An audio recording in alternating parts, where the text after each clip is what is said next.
وہ نبی جس کے سامنے سورج، چاند اور ستارے سجدہ کرنے لگے۔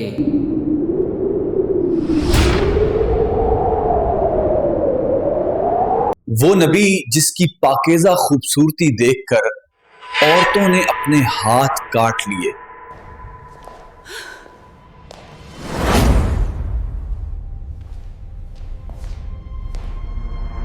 وہ نبی جسے اللہ نے کنویں کی اندھیری تاریکی سے نکالا۔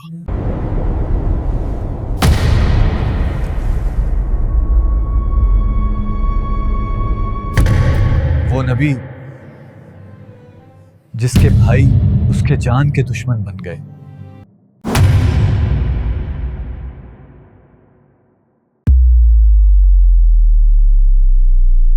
کیا آپ اس نبی کو جانتے ہیں؟ اگر نہیں جانتے تو میں آپ کو بتاتا ہوں۔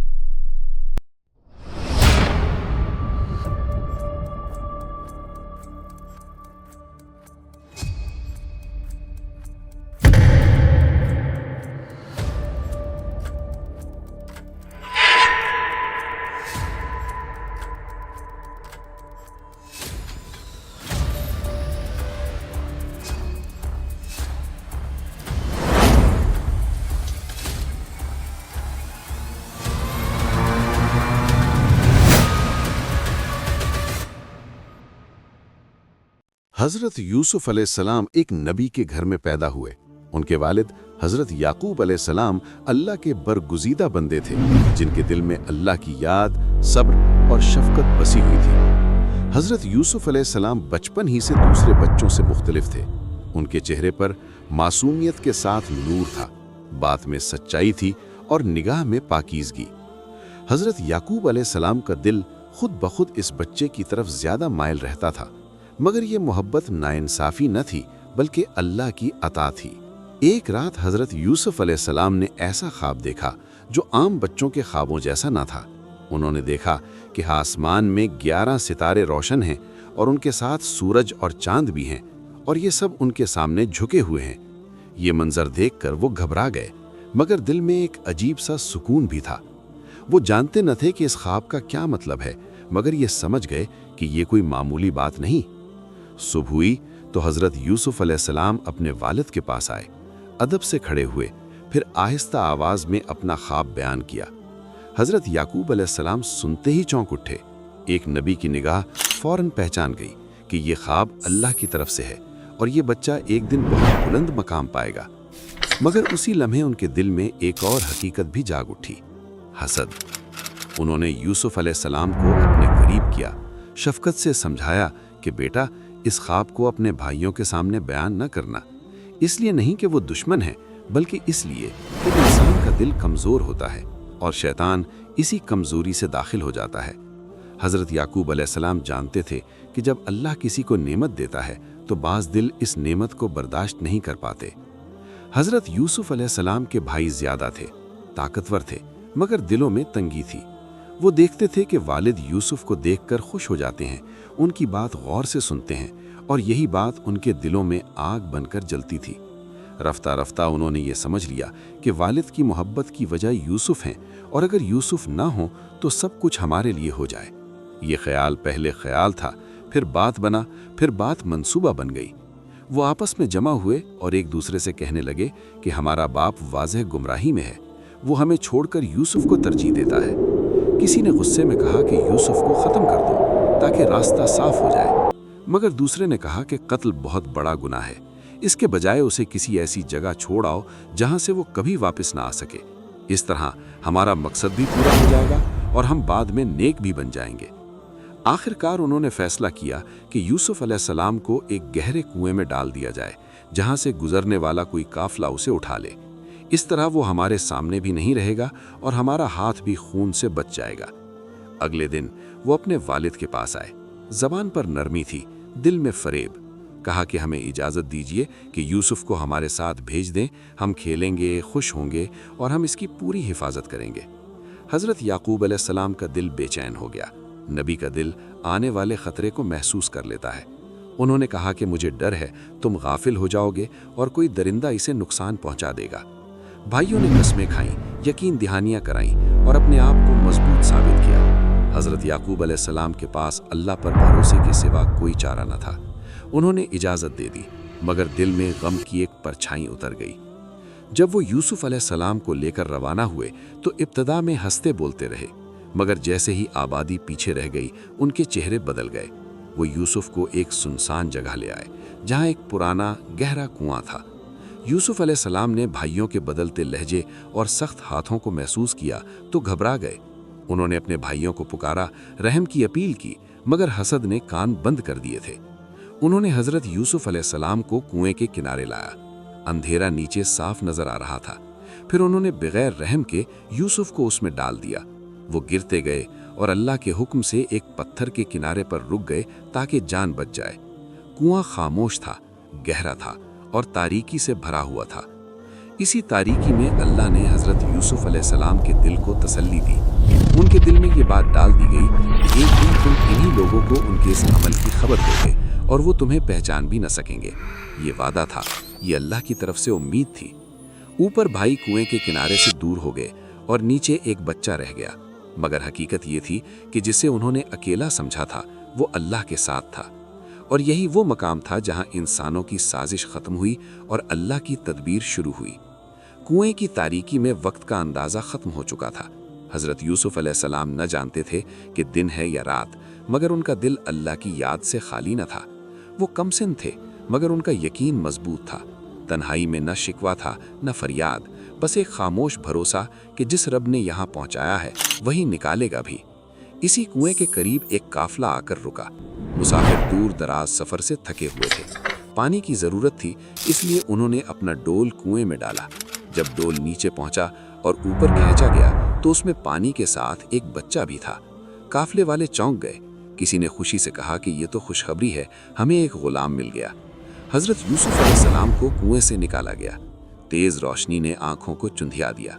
कुछ लम्हे पहले जो बच्चा अंधेरे में था अब लोगों के दरमियान खड़ा था। वो कुछ न बोले। अल्लाह ने उनके दिल में सुकून रखा। काफिले वालों ने उन्हें एक कीमती चीज नहीं समझा, बल्कि एक मामूली माल जाना और दिल ही दिल में ये तय कर लिया कि इसे मिस्र जाकर बेच दिया जाए। इधर भाई दूर से ये सब देख रहे थे। उन्हें डर था कि कहीं यूसुफ की पहचान न हो जाए। वो काफिले के पास आए और कहा कि ये हमारा गुलाम है, भाग निकला था। काफिले वालों ने ज्यादा सवाल न किए। यूसुफ को चंद गिने चुने सिक्कों के बदले बेच दिया गया। यूं एक नबी का बेटा, अल्लाह का चुना हुआ बंदा, इंसानों की नज़र में एक सस्ता सौदा बन गया, मगर हकीकत में अल्लाह उसे एक अजीम मकाम की तरफ ले जा रहा था। काफिला मिस्र की तरफ रवाना हुआ। लंबा सफ़र था, सहरा, धूप, रात की सर्दी और अजनबीयत। हज़रत यूसुफ अलैहिस्सलाम हर हाल में खामोश रहे। उन्होंने देखा कि दुनिया में ताकत और कमज़ोरी कैसे बदलती है और इंसान किस तरह इंसान को माल समझ लेता है, मगर उनके दिल में कीना ना आया, बस अल्लाह की तरफ रुजू बढ़ता गया। जब काफिला मिस्र पहुंचा तो बाजार में गुलामों की खरीदो फरोख्त हो रही थी। हजरत यूसुफ अलैहिस्सलाम को पेश किया गया। उनके चेहरे पर नूर था, अंदाज में वकार था और आंखों में गहराई थी। लोगों ने देखा मगर इस हकीकत को न पहचान सके जो उनके सामने खड़ी थी। इसी बाजार में मिस्र का एक बासर शख्स मौजूद था जिसे अजीज़े मिस्र कहा जाता था। उसकी नज़र हजरत यूसुफ अलैहिस्सलाम पर पड़ी तो वो रुक गया। उसने उस बच्चे में कुछ खास महसूस किया। उसने यूसुफ को खरीद लिया, मगर ये खरीद आम खरीद न थी। उसके दिल में एहतराम था, लालच नहीं। वो यूसुफ को अपने घर ले आया और अपनी बीवी से कहा कि इस बच्चे को इज्जत के साथ रखना, मुमकिन है ये हमें फ़ायदा दे या हम इसे अपना बेटा बना लें। यूं हज़रत यूसुफ अलैहिस्सलाम एक ग़ुलाम के तौर पर नहीं बल्कि एक अमानत के तौर पर इस घर में दाखिल हुए। अल्लाह ने इसी घर में हज़रत यूसुफ अलैहिस्सलाम को ठिकाना दिया। उनके अखलाक, उनकी सच्चाई और उनकी खामोश हिकमत आहिस्ता आहिस्ता सब पर जाहिर होने लगी। वो जवान होने लगे और अल्लाह ने उन्हें हुस्न भी दिया और अक्ल भी, मगर ये हुस्न आजमाइश भी था और यही आजमाइश आगे आने वाली थी। इस तरह कुएं की तारीकी से निकलकर हज़रत यूसुफ अलैहिस्सलाम एक ऐसे घर में पहुंचे जहां बज़ाहिर आसाइश थी, मगर हकीकत में एक नई आजमाइश उनका इंतज़ार कर रही थी। ये वो मरहला था जहां सब्र सिर्फ बर्दाश्त नहीं बल्कि नफ्स पर काबू बनने वाला था। और यूं अल्लाह की तदबीर आगे बढ़ रही थी। भाइयों ने समझा था कि वो यूसुफ से निजात पा गए हैं, मगर दरअसल वो यूसुफ को उस मकाम की तरफ भेज चुके थे जहां से अल्लाह की तकदीर पूरी होनी थी। حضرت یوسف علیہ السلام اب جوان ہو چکے تھے۔ اللہ نے انہیں حسن بھی دیا تھا اور دل کی پاکیزگی بھی۔ ان کا چہرہ روشن تھا مگر نگاہ نیچی، گفتگو مختصر اور رویہ باوقار۔ وہ جس گھر میں تھے عزت اور اعتماد کے ساتھ رہتے تھے۔ عزیز مصر نے انہیں اپنے معاملات میں شامل کر لیا تھا اور گھر کے لوگ ان پر بھروسہ کرنے لگے تھے۔ مگر یہی حسن جو اللہ کی نعمت تھا ایک بڑی آزمائش بھی بن گیا۔ عزیز مصر کی بیوی، جسے لوگ بعد میں زلیخا کے نام سے جاننے لگے، حضرت یوسف علیہ السلام کو بیکتی تھی۔ ابتدا میں یہ صرف نظر تھی، پھر دل کی طرف مائل ہوئی، پھر یہ مائل ہونا ایک خواہش بن گیا۔ وہ جانتی تھی کہ یوسف پاک دامن ہے، مگر نفس جب غالب آتا ہے تو عقل دب جاتی ہے۔ ایک دن ایسا آیا کہ گھر خالی تھا، زلیخا نے دروازے بند کر دیے۔ ماحول خاموش تھا مگر فتنہ بول رہا تھا۔ اس نے یوسف علیہ السلام کو اپنی طرف بلایا۔ یہ وہ مرحلہ تھا جہاں ایک کمزور دل پھسل سکتا تھا، مگر یوسف کا دل اللہ سے جڑا ہوا تھا۔ حضرت یوسف علیہ السلام فوراً پیچھے ہٹ گئے۔ ان کے دل میں اللہ کا خوف جاگ اٹھا۔ انہوں نے کہا کہ میں اللہ کی پناہ مانگتا ہوں، وہ میرا رب ہے، اس نے مجھے عزت دی ہے، میں خیانت نہیں کر سکتا۔ یہ صرف ایک الزام نہیں تھا، یہ ایمان کا اعلان تھا۔ زلیخا نے آگے بڑھنے کی کوشش کی اور یوسف علیہ السلام پیچھے ہٹتے ہوئے دروازے کی طرف لپکے۔ اس بھاگ دوڑ میں زلیخا نے ان کی قمیض پیچھے سے پکڑ لی اور وہ پھٹ گئی۔ اسی لمحے دروازہ کھلا اور عزیز مصر سامنے کھڑا تھا۔ اب حقیقت بدل دی گئی۔ زلیخا نے فوراً الزام لگا دیا کہ یہ نوجوان مجھ پر بری نیت سے جھپٹا، ایک لمحے میں مظلوم مجرم بنا دیا گیا۔ حضرت یوسف علیہ السلام نے سکون کے ساتھ سچ بیان کیا کہ اصل میں یہ عورت خود مجھے اپنی طرف بلاتی رہی تھی۔ اللہ نے اسی وقت سچ کو ظاہر کرنے کا انتظام کر دیا۔ گھر کے ایک فرد نے کہا کہ قمیض دیکھ لو، اگر آگے سے پھٹی ہے تو عورت سچی اور اگر پیچھے سے پھٹی ہے تو مرد سچا۔ جب قمیض دیکھی گئی تو وہ پیچھے سے پھٹی ہوئی تھی۔ یوں سچ سامنے آ گیا۔ عزیز مصر نے جان لیا کہ یہ عورت کی چال ہے۔ اس نے یوسف علیہ السلام سے کہا کہ اس بات کو نظر انداز کرو اور اپنی بیوی سے کہا کہ تم نے غلطی کی ہے، معافی مانگو۔ مگر اگرچہ سچ ظاہر ہو چکا تھا، دلوں میں بات باقی رہ گئی۔ یہ واقعہ شہر میں پھیل گیا۔ عورتیں باتیں کرنے لگیں، زلیخا کو ملامت کرنے لگیں کہ اس نے اپنے غلام پر دل لگا لیا۔ جب زلیخا نے یہ سنا تو اس نے ایک اور تدبیر کی۔ اس نے شہر کی عورتوں کو دعوت دی، انہیں پھل اور چھریاں دیں اور پھر یوسف علیہ السلام کو ان کے سامنے بلا لیا۔ جب عورتوں کی نظر یوسف علیہ السلام پر پڑی تو وہ حیران رہ گئیں۔ ان کے حسن کی شدت سے وہ اپنے ہاتھ کاٹ بیٹھیں اور بے اختیار کہنے لگیں کہ یہ انسان نہیں کوئی فرشتہ ہے۔ تب زلیخا نے کہا کہ یہی وہ ہے جس پر تم مجھے ملامت کرتی ہو، اور میں نے اسے اپنی طرف بلایا مگر یہ بچ گیا، اور اگر یہ میری بات نہ مانے گا تو میں اسے قید کروا دوں گی۔ یہ ایک کھلا دباؤ تھا، دھمکی تھی۔ حضرت یوسف علیہ السلام نے یہ سب دیکھا، سنا اور دل ہی دل میں اللہ کی طرف رجوع کیا۔ انہوں نے دعا کی کہ اے میرے رب، مجھے قید زیادہ پسند ہے اس بات سے جو یہ مجھے بلا رہی ہیں، اور اگر تو نے مجھے نہ بچایا تو میں بھی کمزوری میں آ سکتا ہوں۔ اللہ نے ان کی دعا قبول کی اور انہیں اس فتنہ سے بچا لیا، مگر دنیا کے انصاف میں تاخیر تھی۔ باوجود اس کے کہ یوسف علیہ السلام بے گناہ تھے، عزیز مصر نے یہ مناسب سمجھا کہ کچھ عرصے کے لیے یوسف کو قید میں ڈال دیا جائے تاکہ بات دب جائے اور عزت بچی رہے۔ یوں ایک پاک انسان صرف سچ کی قیمت پر قید خانے میں ڈال دیا گیا۔ قید کی دیواریں بند ہو گئیں، مگر یوسف کا دل آزاد تھا۔ وہ جانتے تھے کہ یہ بھی اللہ کا ایک مرحلہ ہے، اور جو رب کنویں میں ساتھ تھا وہ قید میں بھی ساتھ ہے۔ اور یوں آزمائش کا یہ دور ختم نہ ہوا بلکہ ایک اور مرحلے میں داخل ہو گیا۔ جب حضرت یوسف قید خانے میں داخل کیے گئے تو یہ جگہ کسی پاک انسان کے لائق نہ تھی۔ تنگ دیواریں، نم ہوا، اندھیرا اور ایسے چہرے جن پر وقت نے سختی لکھتی تھی۔ قید خانہ صرف لوہے کی سلاخیں نہیں ہوتا، یہ انسانوں کے ٹوٹے ہوئے حوصلوں کا مجموعہ ہوتا ہے۔ یہاں وہ لوگ تھے جن پر ظلم ہوا تھا، اور وہ بھی جو خود ظالم تھے۔ شور، بحث، کبھی لڑائی، کبھی چیخ، کبھی خاموش سسکیاں، یہی اس جگہ کی پہچان تھی۔ روایات میں آتا ہے کہ ابتدائی دنوں میں قیدیوں کے درمیان جھگڑے ہوتے تھے، ایک دوسرے پر غصہ نکالا جاتا تھا اور طاقتور کمزور کو دباتے تھے۔ حضرت یوسف علیہ السلام نے یہ سب دیکھا، مگر انہوں نے خود کو الگ رکھا۔ ان کی زبان پر شکوہ نہ آیا، ہاتھ سے کسی کو نقصان نہ پہنچایا۔ وہ قید خانے میں بھی وہی تھے جو محل میں تھے، پاک، خاموش اور باوقار۔ رفتہ رفتہ قیدیوں نے محسوس کیا کہ یہ نوجوان مختلف ہے۔ جب کوئی بیمار ہوتا तो वो उसकी तीमारदारी करता, जब कोई परेशान होता तो वो उसे सब्र की बात समझाता, जब झगड़ा होता तो वो बीच में आकर नरमी से बात खत्म करा देता। कैद खाने की फिजा आहिस्ता आहिस्ता बदलने लगी। जो जगह गालियों से भरी थी वहां दुआ की आवाज आने लगी। जो दिल सख्त थे उनमें सुकून उतरने लगा। इसी कैद खाने में 2 नौजवान आए जो बादशाह के खास खादिम थे। एक साकी था और दूसरा नानबाई।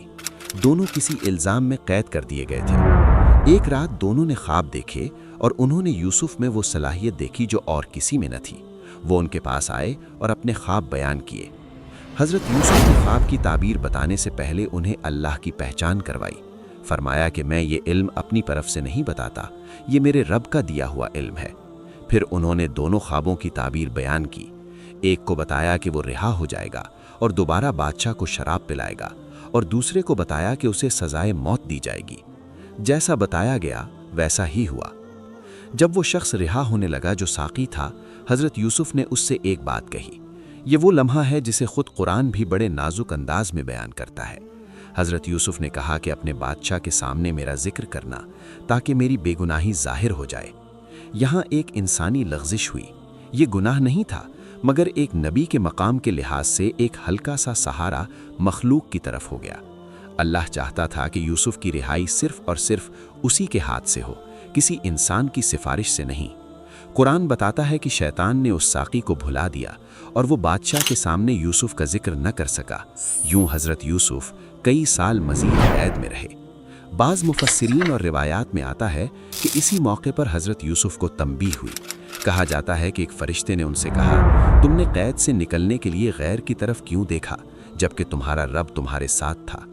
हज़रत यूसुफ ने फ़ौरन दिल में रुजू किया, अल्लाह से मुआफ़ी मांगी और अपने आप को मुकम्मल तौर पर अल्लाह के हवाले कर दिया।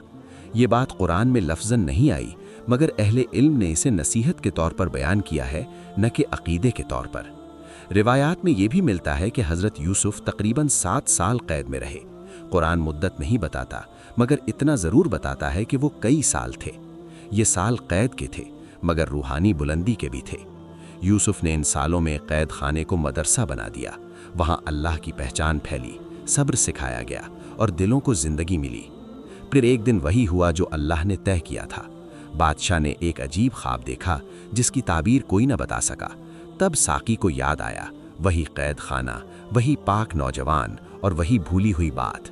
अब वक्त आ चुका था कि अल्लाह खुद यूसुफ को कैद से निकाले, इज्जत के साथ, सच के साथ और सरबलंदी के साथ। मगर ये सब अगले मंजर का हिस्सा है, जहाँ कैद ख़त्म होती है और इज्जत शुरू होती है, जहाँ सब्र का बदला इक़्तिदार बन जाता है और जहाँ भाई सर झुकाए सामने आते हैं। जब हज़रत यूसुफ को अल्लाह ने इज्जत और इख्तियार अता किया और मिस्र के ख़जाने उनके सुपुर्द किए गए, तो इक़्तिदार ने उनके दिल में गुरूर पैदा न किया। उनकी आंखों में अब भी वही कुआं था, वही कैद खाना और वही बाप की जुदाई। बरसों गुजर चुके थे, मगर हज़रत याकूब अलैहिस्सलाम की याद उनके दिल में ताज़ा थी। कहत के सालों में जब भाई बार बार अनाज लेने आते रहे और आखिरकार हकीकत खुल गई कि ये मिस्र का हाकिम कोई और नहीं बल्कि वही यूसुफ है जिसे वो कुएं में डालाए थे, तो उनके दिल टूट गए। वो शर्मिंदा थे, खौफजदा थे और मुआफ़ी के तलबगार थे। मगर हज़रत यूसुफ ने बदला न लिया। उन्होंने कहा कि आज तुम पर कोई गिरफ्त नहीं, अल्लाह तुम्हें मुआफ़ करे, वही सबसे बड़ा रहम करने वाला है। इसी वक्त हज़रत यूसुफ का दिल अपने वालिद की तरफ खिंचा। बरसों की जुदाई, बरसों का रोना, बरसों का इंतज़ार सब उनके सामने आ गया। उन्होंने अपने भाइयों से कहा कि मेरा ये कुर्ता ले जाओ और इसे मेरे वालिद के चेहरे पर डाल देना, इससे उनकी बीनाई लौट आएगी, और फिर अपने पूरे घर वालों को मेरे पास ले आओ। जब भाई मिस्र से रवाना हुए तो इधर कनान में हज़रत याकूब अलैहिस्सलाम का दिल बेचैन हो गया। उनकी आंखों की रोशनी जा चुकी थी, मगर दिल की बसीरत बाकी थी। उन्होंने कहा कि मैं यूसुफ की खुशबू महसूस कर रहा हूँ, अगर तुम मुझे कम अक्ल न समझो। अर्दोगिर्द के लोग हैरान थे, मगर ये नबी का दिल था जो अल्लाह के वादे को पहचानता था। जब भाई पहुँचे और हज़रत यूसुफ का कुर्ता हज़रत याकूब अलैहिस्सलाम के चेहरे पर रखा गया, तो अल्लाह के हुक्म से उनकी बीनाई वापस आ गई। ये सिर्फ आँखों का लौटना न था, ये सब्र की कबूलियत थी, ये बरसों की दुआ का जवाब था। हज़रत याकूब अलैहिस्सलाम ने फ़ौरन कहा कि क्या मैंने तुमसे न कहा था कि मैं अल्लाह की तरफ से वो जानता हूँ जो तुम नहीं जानते। फिर पूरा ख़ानदान मिस्र की तरफ रवाना हुआ। बूढ़ा बाप, बच्चे, औरतें सब एक उम्मीद के साथ सफर कर रहे थे। जब वो मिस्र पहुंचे तो हजरत यूसुफ खुद इस्तकबाल के लिए आगे बढ़े। उन्होंने अपने वालिदैन को अपने करीब किया, इज्जत के साथ बिठाया और अपने भाइयों को भी जगा दी। ये वही लोग थे जिन्होंने कभी उन्हें धुतकारा था, मगर आज सब उनके सामने झुके हुए थे। इसी लम्हे वो मंजर पूरा हो गया जो बरसों पहले ख्वाब में दिखाया गया था। वालिदैन और 11 भाई एहतराम के साथ हजरत यूसुफ के सामने झुके। तब हजरत यूसुफ ने कहा कि अब मेरे रब ने मेरे ख्वाब को सच कर दिखा दिया। उसने मुझे कुएं से निकाला, कैद से रिहाई दी और तुम सबको यहाँ मेरे पास लाया। हालांकि शैतान ने मेरे और मेरे भाइयों के दरमियान फसाद डाल दिया था। बेशक मेरा रब जिस बात को चाहता है लतीफ तदबीर से पूरी कर देता है। इक़्तिदार के उरूज पर खड़े होकर हजरत यूसुफ ने अपनी तरफ नहीं देखा, अपने रब की तरफ देखा। उन्होंने दुआ की कि ऐ मेरे रब, तूने मुझे हुकूमत दी, ख्वाबों की ताबीर सिखाई, आसमानों और ज़मीन का पैदा करने वाला तू ही है। दुनिया और आखिरत में तू ही मेरा दोस्त है। मुझे ईमान की हालत में मौत दे और नेक लोगों के साथ मिला दे। यूं एक ख्वाब जो बचपन में देखा गया था अपनी पूरी हकीकत के साथ पूरा हुआ। कुएं की तारीकी, गुलामी की जिल्लत, कैद की तन्हाई और इक़्तिदार की रोशनी सब एक ही रब की तदबीर थे। इस किस्से का अंजाम ये नहीं कि यूसुफ हाकिम बन गए, बल्कि ये है कि सब्र गालिब आ गया, मुआफ़ी जीत गई और अल्लाह का वादा सच साबित हुआ। ये किस्सा हमें ये सिखाता है कि जो अल्लाह पर भरोसा रखे उसके लिए अंधेरा भी रास्ता बन जाता है। जो सब्र करे उसकी आंखों का नूर लौट आता है और जो मुआफ़ करे वही असल में बुलंद होता है। यही हज़रत यूसुफ की कहानी है। आगाज़ भी अल्लाह, अंजाम भी अल्लाह और दरमियान में बंदे का सब्र।